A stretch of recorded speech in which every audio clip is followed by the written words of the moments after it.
Hello students. तो students आज आपके साथ जो टॉपिक डिस्कस कर रहा हूँ क्लास 12th के स्टूडेंट्स के साथ मैथमेटिक्स के रिगार्डिंग आपके एग्जामिनेशन अब बहुत नज़दीक आ चुके हैं। कौन सी क्लास में पढ़ते हैं हम? 12th क्लास में। और 2021 जो आने वाला है इसमें आपका एग्जाम होने वाला है 12th का, और बड़ा ही एक अनोखा एग्जाम होने वाला है आपका कि बहुत कम आप स्कूल भी गए अपने, पता नहीं गए कि नहीं गए। लेकिन उसी के रिगार्डिंग क्लास 12th की मैथमेटिक्स के रिगार्डिंग मैं बता रहा हूँ कि स्टूडेंट्स को कैसे अपनी प्रिपरेशन को अब शार्पन करना चाहिए। जो जो बातें अभी तक मैंने अपने दौरान सीखी होंगी लर्निंग के दौरान, और साथ ही साथ आपके जैसे स्टूडेंट्स जो इससे पहले गए उनको जो टिप्स बताए थे, कुछ उस तरह की कुछ बातें मैं आपके साथ शेयर करना चाहता हूँ ताकि आपको भी पता लग सके कि किस तरह से आपको अपनी प्रिपरेशन को करना चाहिए। देखो, पढ़ते सभी है किताब, सभी आपकी क्लास में जितने स्टूडेंट्स होंगे सभी के पास वही सारी बुक्स होंगी जो आपके पास है, जो क्लास के टॉपर के पास है वही सभी, कुछ वेपन्स वही सभी कुछ हैं, वही अपने पास रिसोर्सेज सबके पास एक जैसे हैं। लेकिन कुछ छोटी मोटी अगर हम स्ट्रेटेजीज पर ध्यान दें, पहली बात है कि बिना स्ट्रेटेजी के आप कुछ कर नहीं सकते। एक बात ध्यान रखना, बिना स्ट्रेटेजी के क्या है कि अगर आप बहुत अच्छे स्टूडेंट, अगर आप 70% ले आ रहे हो है ना, तो ध्यान रखना आप 95 प्लस वाले थे फिर आराम से। और हर स्टूडेंट 95 प्लस क्या 100% ला सकता है आराम से, अगर वो थोड़ा कुछ बातों का ध्यान रखे और अपनी जितनी स्टडी है उसे एक स्ट्रक्चर्ड वे में आगे बढ़ाए। तो देखिए स्टूडेंट्स, हमारे पास जो हम 12th की मैथमेटिक्स पढ़ रहे हैं इसमें हमारे पास डिफरेंट ब्रांचेस हमारे पास बनी हुई है। आज जानते हैं कि आपके पास रिलेशन फंक्शन की एक अलग यूनिट है जिसमें 2 चैप्टर शुरुआत के आपके आते हैं। आपके पास अलजेब्रा की एक अलग यूनिट है जिसमें मैट्रिसेस, डिटरमिनेंट, ये सब चीजें आती है। उसके बाद एक कैलकुलस, एक जो बड़ी थोड़ी सी काफी ब्रॉड ब्रांच है आपकी क्लास में, यानी कि सबसे ज्यादा वेटेज जो रखती है वो कैलकुलस वाली ब्रांच है जो चैप्टर नंबर 5 से स्टार्ट होकर चैप्टर नंबर 9 तक जाती है। उसके बाद चैप्टर नंबर 10 और 11 कंस्टिट्यूट करते हैं आपके वेक्टर अलजेब्रा और 3 डायमेंशनल ज्योमेट्री को, जो कि बहुत इंपॉर्टेंट चीज है। उसके बाद आपके पास LPP, linear programming problem 12th और 13 में प्रोबेबिलिटी आता है, और इस तरह से हमारा चैप्टर खत्म हो जाते हैं सारे के सारे और 12th की मैथमेटिक्स फिनिश हो जाती है। अब इनमें क्या करना है, आपको किस पोर्शन पर ज्यादा ध्यान देना है? तो मेरी एक बात सुनिए, आपको सभी पोर्शन पर ध्यान देना है बराबर बराबर, है ना। फिर देखना है कि जिसमें आपको जरूरत पड़ रही है कि आपका ये पोर्शन वीक हो रहा है उसको फिर आपको थोड़ा ज्यादा टाइम देते हुए चलना है। और जरूर ऐसा भी कोई पोर्शन होगा जहां पर आपको बहुत कम इनपुट देने पर अच्छा खासा आउटपुट मिल जाता हो। जैसे फॉर एग्जाम्पल, अगर आप शुरुआत के 4 चैप्टर देखते हो जो आपकी मैथमेटिक्स के हैं, एनसीईआरटी की मैं बात कर रहा हूँ, जैसे कि क्लास 12th का जो पहला लेसन रिलेशंस एंड फंक्शन है, बहुत हैवी चीज यहाँ पर नहीं है, सिंपल से 2, 3, 4 कॉन्सेप्ट हैं। अगर आप उन कॉन्सेप्ट को बिल्कुल तरीके से पकड़ लेते हो उनकी गर्दन से, तो आप उन्हें कभी भी मिस नहीं करोगे, उससे आने वाला कोई भी क्वेश्चन। मैं ये कहना चाह रहा हूं कि रिलेशंस एंड फंक्शन जो आपका चैप्टर है उसमें कुछ बिल्कुल छोटे छोटे से कुछ कॉन्सेप्ट हैं और गिने चुने कॉन्सेप्ट्स हैं। जैसे आपको रिफ्लेक्सिव, सिमेट्रिक, ट्रांजिटिव, ये आपको पता होना चाहिए क्या होता है। इक्विवेलेंस रिलेशन क्या होता है, छोटी सी बात आपको ये पता होनी चाहिए रिलेशंस में। उसके बाद आपको फंक्शंस के थोड़ा टाइप पता होना चाहिए कि भाई 1, 1 क्या होता है, ऑन टू क्या होता है, मैनी वन क्या होता है, इसके बारे में हल्की सी जानकारी। इंजेक्टिव या बाइजेक्टिव कैसे प्रूव करते हैं किसी फंक्शन को, यानी किसी फंक्शन को 1, 1, ऑन टू कैसे प्रूव करते हैं। छोटा सा, अगर आप 1-2 बार पैटर्न अगर देख लो, उसी को कॉपी करते रहो, तो आपको एक आपके दिमाग में एक मैप बन जाएगा कि अच्छा इस तरह से इसे हर बार सॉल्व करते हैं। आगे जाकर थोड़ा सा उसी में इन्वर्टिबिलिटी ऑफ फंक्शन आता है, वो छोटी मोटी बातें कि कैसे इन्वर्स प्रूव करते हैं। आप देखते हैं कि प्रीवियस उठा के देखना, 6 मार्क का क्वेश्चन यहाँ से आता है इन्वर्टिबिलिटी से। उसके बाद लास्ट एक्सरसाइज वो बाइनरी ऑपरेशन वाली है। बाइनरी ऑपरेशन बहुत सिंपल चीज है, एसोसिएटिविटी, कम्यूटेटिव और ये सब लॉज आपको चेक करने पड़ते हैं, आइडेंटिटी निकालनी पड़ती है, इन्वर्स। इतने में आपका पहला चैप्टर निपट लेता है। सेकंड चैप्टर है, अगर इस प्रेजेंट ईयर की बात करें और सीबीएसई के लिए स्पेशली मैं बात करूं, बाकी का मैंने थोड़ा देखा नहीं, वैसे सभी में सिलेबस रिडक्शन हुआ ही होगा, तो कुछ एक्सरसाइज आपकी हटी भी हैं इस बार भी, है ना। पिछली बार तो वैसे हटी थी, इस बार ऐसे हट गई पेंडेमिक के कारण।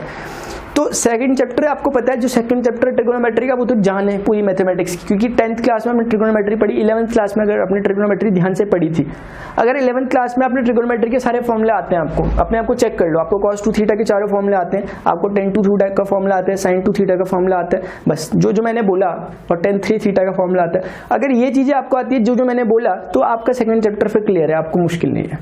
क्योंकि सेकंड चैप्टर अगर आपको करना है जो अपना इनवर्स ट्रिगोनोमेट्रिक फंक्शन है, इसमें 11th क्लास की ट्रिगोनोमेट्री ही यूज होती है ना। और एक कॉन्सेप्ट नया आता है, भले ही कॉन्सेप्ट नया आता है लेकिन टूल्स वही इस्तेमाल होते हैं, ये बात आप जानते हैं।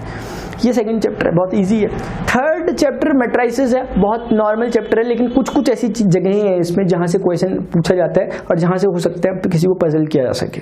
इसीलिए जो थर्ड चैप्टर मैट्राइसेस, उसमें ऐसा नहीं कि हम एडिशन ऑफ मैट्राइसेस ही सीखते रह रहे हैं, वो तो बस देखो और चलने वाली चीज है। Addition of matrices, subtraction of matrices, ये देखने और चलने वाली चीज है। ऐसा भी नहीं होना चाहिए कि हम डेफिनेशन बैठ के याद करे जा रहे हैं कि भाई डायगोनल मैट्रिक्स किसे कहते हैं, स्क्वायर मैट्रिक्स किसे कहते हैं, स्केलर मैट्रिक्स किसे कहते हैं, ये याद करने वाली चीज नहीं है, ये देखने और बस चलने वाली चीजें। लेकिन इसमें कुछ चीज जो प्रैक्टिस वाली है मैट्राइसेस में, वो है आपकी प्रोडक्ट ऑफ टू मैट्राइसेस। ये आपकी इसमें प्रैक्टिस अच्छी होनी चाहिए कि ताकि आप तेजी से भी करो, आपके आंसर में एक्यूरेसी हो, है ना, स्पीड एंड एक्यूरेसी, ये इंपॉर्टेंट है मैट्राइसेस के लिए।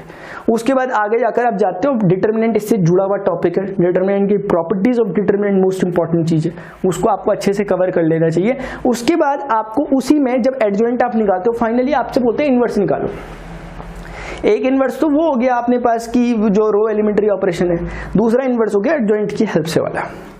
तो यहाँ से तो ज़्यादा करना अच्छे आपको घुमाया जा सकता है डिटर्मिनेंट नाम के चैप्टर में। और डिटर्मिनेंट आपको अच्छे से तभी आ पाएगा जब आपने थोड़ी सी अच्छी ग्रिप बनाई हो अपनी उसमें मैट्राइसेस में। इसीलिए एक बात और कहना चाहूँगा आपको कि इन दो चैप्टर को, ये लगते बड़े आसान हैं लेकिन इनसे नंबर देखने स्टूडेंट के बहुत कट जाते हैं। इतने नंबर उनके कैलकुलेट से नहीं कटते यहाँ, क्योंकि क्या होता है ना, हम कम इनपुट देते हैं, हमें लगता है आसान है, और हमने पूरी दुनिया में सुना हुआ कि मैट्राइसेस डिटरमिनेंट आसान है क्लास 12th के लिए जो दे रखा, और हमें इसी बात को मानकर, देखो आसान तो तब होगा ना जब आप उसे प्रॉपरली एक बार पढ़ लोगे। आसान वो नो डाउट है, उसमें कम एफर्ट्स की भी जरूरत है, लेकिन एफर्ट्स की जरूरत है भले ही कम ही क्यों ना हो। इसलिए मैट्राइसेस और डिटरमिनेंट जो भी आपके चैप्टर्स हैं, इनको एक बार ना तरीके से एक दिन पूरा निकालो मैट्राइसेस के लिए सिर्फ, एक दिन पूरा निकालो डिटरमिनेंट के लिए सिर्फ, बस। फिर बाद में क्या, इसके करस्पॉन्डिंग कुछ अपने लिए नोट्स बना दो, ताकि एग्जामिनेशन जब नजदीक आ रहे हो आप सिर्फ नोट से अपने काम की बातें, जो क्रक्स पॉइंट है, जो आपको प्रॉब्लम करते हैं, सिर्फ उन्हीं को देख सको। ये एक बात है। बाकी देखो इसके आगे 5th चैप्टर से 9th चैप्टर तो एक अलग ही दुनिया है आपकी। 5th चैप्टर से लेकर 9th चैप्टर तक आपके पास कैलकुलस है।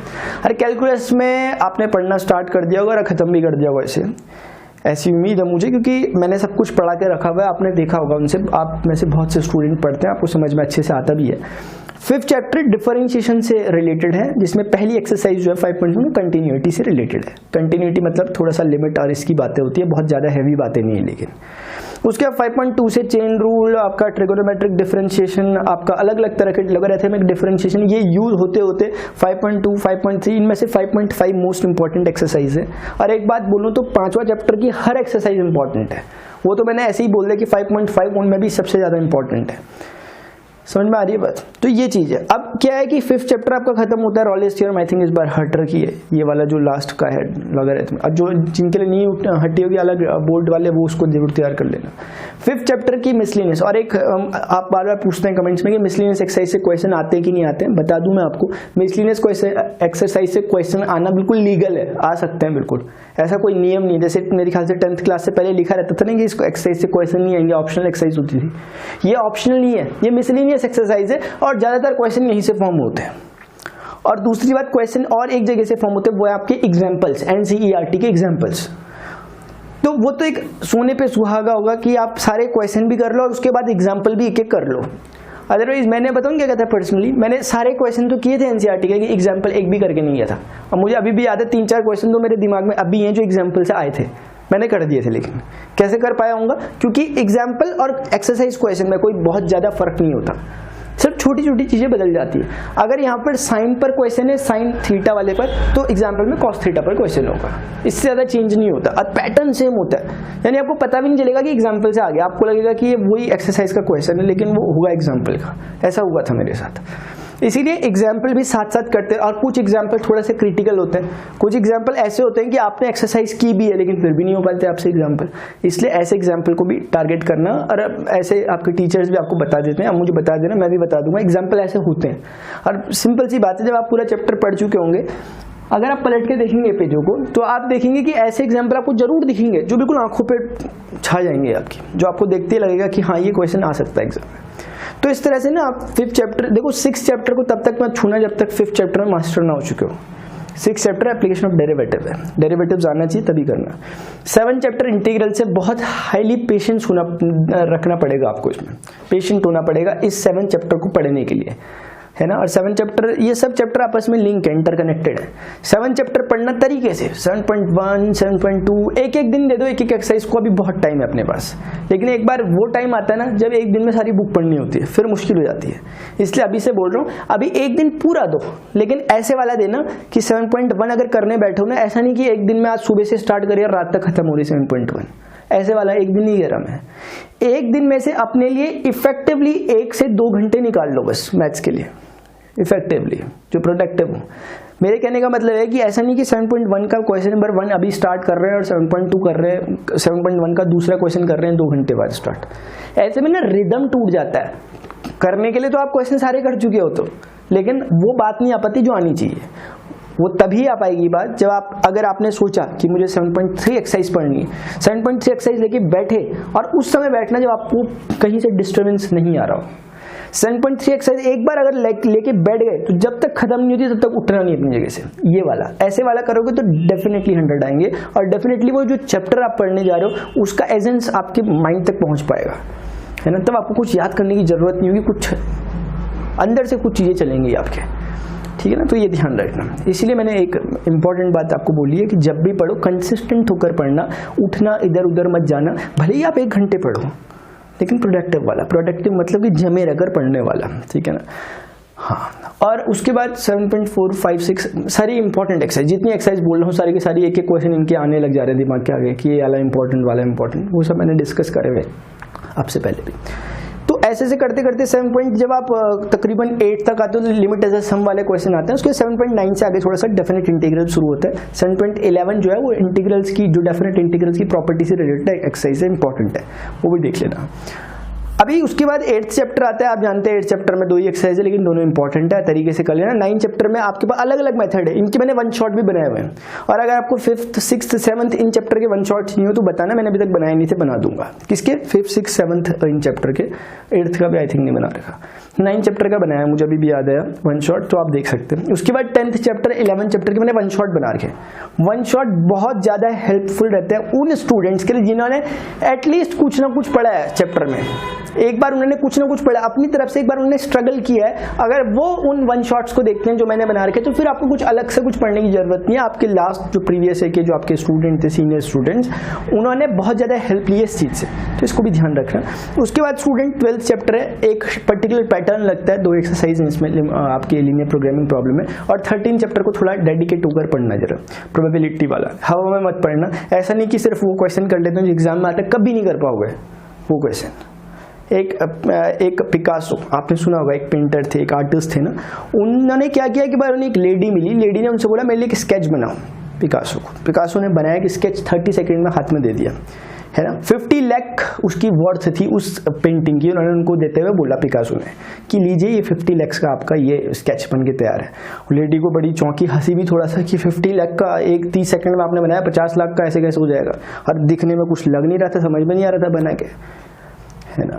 तो उन्होंने क्या किया, एक वो उसे ले गई एग्जीबिशन में, ले गई एग्जीबिशन में, देखा 50 लाख उसकी मिनिमम जो उसका बोली लग रही थी वहाँ वो थी।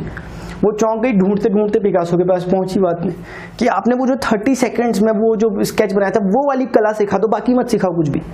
बाकी जो आप क्लासेस लेते हो ये कुछ मत लो, मुझे सिर्फ वो वाला सिखाना जिसमें 30 सेकंड में ही मैं ऐसे ऐसे करूँ और वो पेंटिंग बन जाए, और वो पेंटिंग से मुझे 50 लाख एक साथ मिल जाए।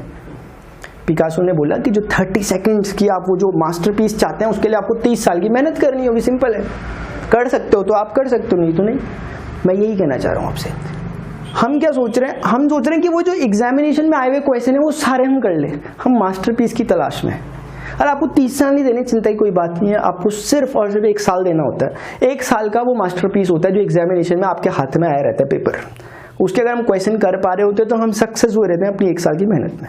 अगर मान लिया जैसे प्रोबेबिलिटी चैप्टर है, हम सोच रहे हैं कि हम सिर्फ वही क्वेश्चन करें, कौन से वाले जो एग्जामिनेशन में आए, और बस हम रट लें, कुछ भी कर लें, हमें आ जाए और हमें प्रोबेबिलिटी समझ में आगे, नहीं होगा ऐसे में इसकी प्रोबेबिलिटी है कि हो सकता है कि वही क्वेश्चन आ जाए जो आपने याद किया, लेकिन यकीन मानो आपने जो याद किया वो भूल जाओगे एग्जाम में जाके। करने याद है ना महाभारत, हाँ। तो वो चीज़ है। इसीलिए स्टूडेंट्स कह रहा हूँ कि आपको चैप्टर को अभी बहुत टाइम है अपने पास, अभी तो काफ़ी टाइम है हमारे पास। अगर आप अभी भी मेहनत से करते हो और हमारे पास पूरा इस बार, क्योंकि मेरे ख्याल से स्कूल्स ओपन नहीं होंगे शायद आपके पास टाइम भी एक प्रोडक्टिव टाइम है। पहले क्या था, थक जाते थे, बहुत कुछ होता था। इस बार एडवांटेज डिसएडवांटेजेस दोनों है, आपको बैलेंस करते हुए चलना है। आपके पास आगे कोई मौका नहीं होगा ये बोलने का कि भाई कोरोना था, ये था, वो था, पेंडेमिक आया था, क्योंकि आपके साथी के स्टूडेंट देखना अभी क्या क्या करने वाले हैं, वो आप भी हो सकते हो, है ना।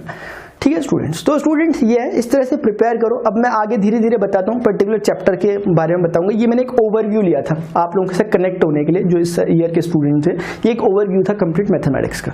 जो भी प्रॉब्लम होती हो, जिस भी चैप्टर में होती हो, जिस भी एक्सरसाइज में होती हो, आप मैथमेटिक्स की जाकर देख सकते हो। इस वीडियो के डिस्क्रिप्शन में भी आपको चैप्टर्स दिखाई देंगे, और जो भी प्रॉब्लम होती हो कमेंट बॉक्स में आप नीचे लिख सकते हो, उनको मैं रीड करता हूँ और फिर उसके अकॉर्डिंग मैं आगे वर्क करता हूँ। तो स्टूडेंट्स फिलहाल अभी के लिए इतना ही, मिलता हूँ अपने नेक्स्ट लेक्चर में। अगर आपको लेक्चर इन्फॉर्मेटिव लगा तो जरूर लाइक करें, अदर नीडी स्टूडेंट्स से जरूर से शेयर करें, चैनल को सब्सक्राइब करें ताकि आपको फ्यूचर अपकमिंग वीडियो लेक्चर्स की नोटिफिकेशन मिलते रहे।